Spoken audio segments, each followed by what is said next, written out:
Papultang ako. Siyempre, mahal na mahal kita kaya binibigyan kita ng sobra-sobra. Wow! Basta lang.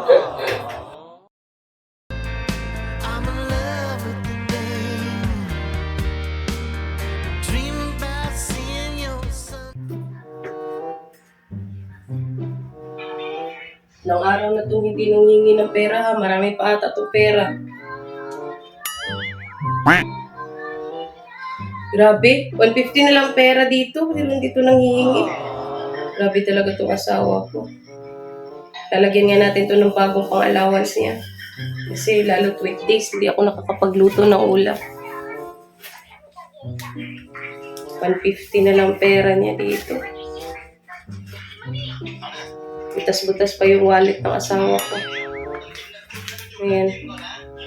Butas na yung wallet. Paano ba naman? Ilang dekada na itong wallet na ito. Hindi pa pinapalitan. Bibigyan na lang natin siya mamaya. Bibigyan na lang natin yung wallet niya ng bagong allowance. Para naman kahit pa paano may panggastos siya, pambili ng ulam.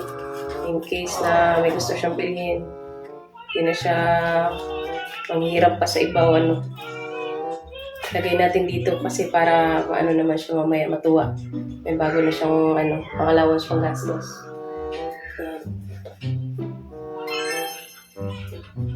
A few moments later.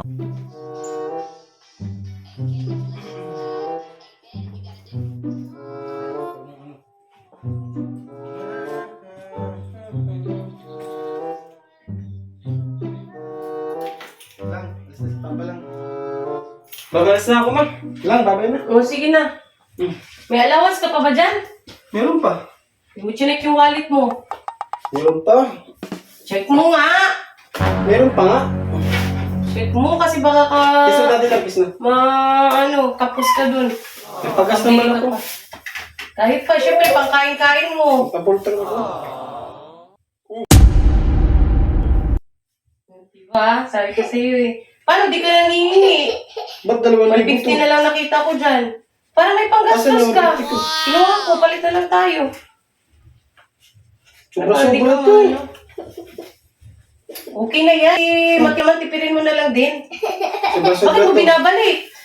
Ano na lang kaya ilan ang gatas yan? Sobra-sobra May yan. Sana all. Ano naman? Di na, sobra-sobra yan. Sa'yo na lang kaya ilan ang pakit natin sa gatas yan. Bala ka. Sobra yan to eh. Full tank pa naman yung motor eh. Siyempre, mahal na mahal kita. Kaya binibigyan kita ng sobra-sobra. Wow! Basta lang.